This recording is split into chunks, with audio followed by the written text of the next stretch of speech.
Yan na guys, binabad na yung tiles.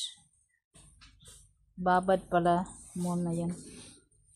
So ito yung kulay na ipapalit. Yung ano siya. Yung makaspang ba? Na mahirap to linisin guys. Pang ano talaga to, pang kusina or pang CR. So pati yung sa CR namin, papalitan na din yun kay parang magtutuklap na. Dito si Uncle o nagkuan. Sama di ano ka? Di tandas ka? Sama war na ito tiles. Ha? Bisaya. Saya. Uncle? Saya? Bisaya ka? Daw sulok. Waga apa? Sulok. Sulok. Ah. Kabalo ka magbisaya? Dili. Tagalog lang. Matagal na ako dito, waday. Tagal ka na dito. Oo. Yung labi, 30 taon. Oh. Dito ka na IC? Wala. IM Tigablas? Oo. Oh. Ikaw? Pilipino pala si Uncle. Nag-vlog ako, Uncle. Okay lang? Ha? Okay lang? Oh. Dito. Bisaya ako. Saan ko katira doon sa Philippines? Ha? Sa Hulo. Sa Mindanao. Sa Mindanao? Mindanao. Sa Zamboanga, sa Pagadian. Oh. Doon ako sa sa... Ikaw, matagal na ka hindi nakauwi. Ha? Matagal na hindi nakauwi. Tagana. Dito na talaga lahat. Tagana. Anak mo yon? Hindi. Hindi. Ano yun? Kasama lang. Tawan talaga. Oh. Wala pa yung basurahan dyan, no? Yung lagayan ng mga ganito. Wala pa. Kasi ito tapo namin eh. Kasi ako kadang-kadang ang pinapandai sa Tagalog dito. Masih boleh guna, tapi malu juga mau. Dia ba, saya punya anak ba ini guna dia. Dia punya spring. Baru lang ito. Buang. Ako buang sudah. Ako tidak mau sudah. Tidak mau. Kami mau lah. Kau ambil lah. Apat lang lah. Nanti ya. Supaya silap sayang ba kalau masih boleh gunakan dia. Baru lang ito dah. Kamu guna lori kan? Kalau kedai itu. Kamu angkat sekali lah. 300 lebih itu kan. Sebenarnya kan ditunggu itu si Ahong. Oh. Tapi ini mungkin dia datang baru kami. Ini mau simpan di luar sana. Iya. Wah, dan anak kemana sudah kan? Hah? Anak kemana sudah? Punya apa? Anak kau. Anak? Apa? Anak kau. Kamu sudah disabar? Apa dia? So, ayan guys. Grabing alikabok guys. Kung nakita nyo lang yung basahe ko. Yung lakra ng paa. Maklaro talaga. Grabing alikabok. Ayan. Ayan, binatas-butasan kasi siya. Kaya maalikabok. Kasi para magdikit. Kaya siya natuklap. Kasi makinis yung pagkagawa nito. Wala siyang ganon. So, sinabihan ni Mr. na lagyan ng butas-butas para magdikit talaga yung tiles. Kasi paano pa naman magdikit pag ganito makinis, diba? Kasi luka-luka dulu dia. Ya, supaya melekat kan? Ya, habis dia punya lagi. Tapi kalau begini memang dia Memang dia pandai telepas. Habis dia.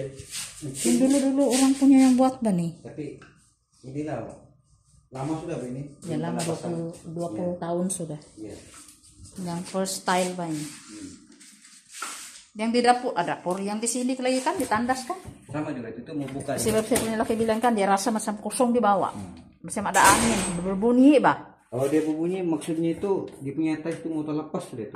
Itulah. Itulah laki saya bilang mau tukar. Ya, mau tukar. Itu. Kuat kan? Kalau begitu Uncle memang kan? Ya, memang. Nah, itulah dia bilang mau 1 kali saja buatlah supaya susah lagi nanti kan kamu balik lagi mau buat lagi. Pasang ini ya, besok itu mau pindah ke situ. Ya di sini dulu kamu buat. Ya, Bagus. My second day of work ng mga trabahante dito sa nag-renovate sa bahay. So ito na po yung itsura, nagpahinga muna sila. Ayan, malapit na matapos, yan na lang. Yung dito banda, yan na lang. Ayan, nag-rest muna sila doon sa labas. Tapos, dito naman, ayan, sa CR, toilet namin, binalbag na. So, ayan, tinanggal na yung mga lumang tiles. Kasi pinapapalitan ko lang. Kasi parang luma na rin ang tiles kasi na to eh. Kasi nga ito ay lumang bahay. So, ayan. Yan pa lang naman yung nabalbag. Ang hirap pala no, pag ganito magpalit ng tiles kasi sobrang tigas. Ayan, hirapan yata si Uncle nag-grind. Maliit lang yung CR kasi palikuran lang naman siya kasi madumi na po talaga yung tiles niya guys sa sobrang luma. So, yan yan naman muna yung update kasi sa bathroom namin, hindi muna pinapalitan yung sa bathroom. Madumi nga dito eh. Sa bathroom, ganun din, luma na rin pero okay pa naman. Kulang lang siya ng brush. At saka na ako maglilinis kapag tapos na lahat magtrabaho kasi malikabok. Kailangan lang yan ng Clorox kasi yung kulay talaga niyan ay parang may pagka-pink. Yes, ganon. Ito po, ara. Oh my God, na ano ang kuan. Nagsira yung lock. Ayan. Mahirap po magpa-renovate ng bahay guys kasi magastos tapos ay nako, pero wish yun talaga. Ito po yung bathroom. Yan, dami mong ililipat na gamit. Magluto lang ako ng kanin. So, dito naman yung labasa na puno ng kalat. Ayan yung mga gamit ko. Sobrang daming gamit dyan. Lalabas ko na lahat. Yan. Hindi ko na lang muna inaano kasi so dito naman magluluto ako. Kailangan namin maggamit ng kahoy na tulay kasi basa pa yan dyan. Kasi yun yung kahapon doon banda. So dito na lang yun para matatapos na dito. Tapos lalagyan na yan siya ng anong tawag doon. Basta yung sa liki-liki niya. Tapos dito naman ang dumi-dumi ng tiles dito guys kasi sila din ang gumawa nito. Kaso lang nung time na nagawa na ito yung extension na to, may nagtrabaho dito tapos hindi ko alam kung bakit naging ganyan. Ang daming dumi-dumi na hindi na matanggal-tanggal. No? So, gagaya nito oh. Hindi yan matatanggal yung mga itim-itim na yan kahit anong kuskus ko. Ay, iwan ko ba nagkamansya-mansya na. So, dito na nilagay yung ref. Madumi pa talaga dito. At yung misa, so maraming gamit. At saka dito banda. Dito banda naman nalaglag kasi nga yung nagtrabaho dito ay hindi inayos. Tingnan nyo naman, yung kumbaga ganun lang siya kahaba sana. Sana pinutulan para hindi siya bumagsak. Kasi parang dito sa likod banda dito sa baba is ano ba siya, empty. Tingnan nyo naman pagka daming butas. Hindi inayos. Diba?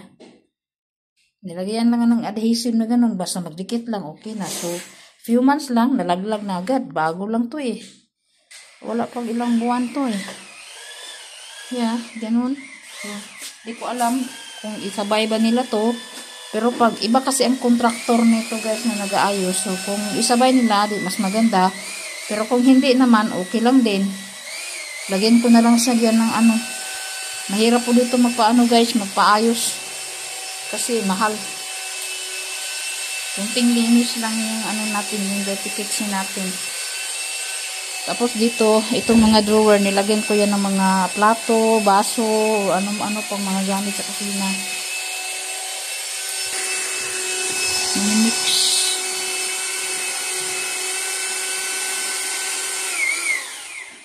Maraming kalat sa likod guys. Dito tayo, latay-latay. Ayan. Tapos dito, pwede na siyang apakan kasi tuyo na yan. Maraming kalat dito guys. Natuloy na ang trabaho nila dyan. Grabe ang alikabok. Grabe ang alikabok guys. Oh. Dumi-dumi. Dumi-dumi ng sahig natin ngayon. So yun na nga guys. No? Tuloy pa rin ang trabaho ng pag-ayos na kusina ng tiles. At dito lang ako sa bahay. Dami kong gagawin. Hinihintay ko na lang po yun matapos. Tsaka na ako mag-general cleaning. At saka magligpit ng mga gamit ulit, ibalik sa mga lagayan, i-organize ulit ang mga gamit. Tapos, yun lang kasimple naman eh. Simpleng-simple lang po yung buhay natin dito. Sa totoo lang, ayaw ko ng bahay na sobrang daming gamit, pero wala akong magawa kasi yung mister ko guys ay ganun po siya. Hindi ko naman siya pwedeng, hindi ko siya kayang kontrolin kung ano yung hilig niya.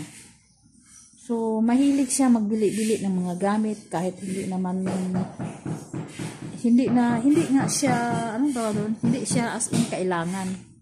Kagaya ng mga maliliit na mga gamit, yung mga sisiburitsi sa kusina, yung mga, kahit mayroon na, bibili pa rin siya. So, pasensyahan na yung buhok ko. Kaya minsan nag-aaway kami dahil dyan, wasting money lang. Tapos, pag magbili naman ng mga bagay-bagay na gusto kong bilhin sa bahay, magagalit din siya. Kagaya na nasabi ko sa kanya, magbili tayo ng bagong sopa. Itong sopa na to guys, itong sopa bed na to, bago lang ito. Ako ang bumili nito. So, ang bili ko ng sofa bed na to, parang nasa 20,000 plus. Almost 30,000. Almost 30,000 yata. Basta 20 plus siya sa pesos. Pero sa ringgit, nakalimutan ko na basta kay ganun ang presyo. So, isa lang to kasi nga, yung sala, pahaba. At, pahaba siya na maliit. Parang, nasa ano lang siya eh, nasa 2 meter or 2.5 meter lang yung pagano niya. Or 3. 1, parang 2.5 lang, 2 meters and a half, tapos pahaba na siya. So, mahirapan kami mag-organize ang gamit. May book. Tapos, mahirapan kami mag-organize. Nahirapan ako, na-stress ako sa pag-organize ng gamit. Kaya, lagi kami nagtatalo ng mga time na yun. Kasi, yun na nga, gusto ko, ganyan, ganito, ganyan. Siya naman, hirap naman. Siya naman, tutol siya ng tutol dahil sa pungsoy niya. Kasi nga, pungsoy master po siya, guys. Ang daming alikabok, kita niya puti-puti. Tapos, ako naman, naubos na rin yung pera ko kasi umuwi nga ako ng Pilipinas. Alam niyo naman yun, kapag umuwi ng Pilipinas, tapon talaga ng pera lahat. O kahit saan magpunta, tapon ang pera, ubos talaga. Tapos pagbalik ko dito, wala akong matinong trabaho kasi yung boss ko dati ay wala na. So kailangan ko na naman maghanap pero hindi pa ako nakabalik ulit. Kaya boring ang buhay. Napaka-boring ng buhay ko ngayon kasi walang pera. So ngayon, part-time lang ako kung mayroon. Kung wala naman, sa bahay lang talaga ako guys. Ito lang talaga ako sa bahay. So, okay naman. Kahit pa paano, makakain naman. Minsan talaga, gipit talaga. Pero okay lang. Ganun naman talaga ang buhay, guys. Hindi naman sa lahat ng panahon mayroon ka. Hindi sa lahat ng panahon na hayahay ang buhay. So, may mga time talaga na medyo ubos yung nagipit ka talaga. So, sanay na rin kami sa ganun. Pero, syempre, habang buhay tayo, hindi tayo mawala ng pag-asa na mag-work, kikilos, maghanap ng paraan, ganun. So, yeah, balik tayo sa bahay. So, hindi ko alam kung hanggang kailan ko natapos. Siguro mga 4 days or 3 days. So, ngayon, second day na po ng trabaho ng mga trabante. So, dito lang sa bahay. So, magluluto ako ng pagkain namin mamaya na lang siguro. Kasi hindi ko rin alam, wala akong gana magluto-luto ngayon dahil ewan ko ba, gana-gana lang talaga yung pagkahilig ko sa luto ngayon guys. Parang nasanay na rin ako na lagi kaming bumibili sa gawas, sa labas ba. Ito kasi mister ko guys, lagi kumakain sa labas. Kaya minsan, nakakatama din minsan magluto.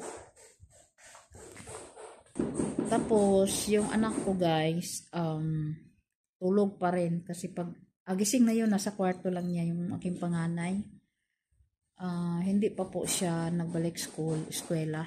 Siguro mag-work muna siya or Hindi rin siya nakabalik sa work niya. Nag part-time na yun siya, pero yung restaurant na tinatrabahuan niya ay nag-close.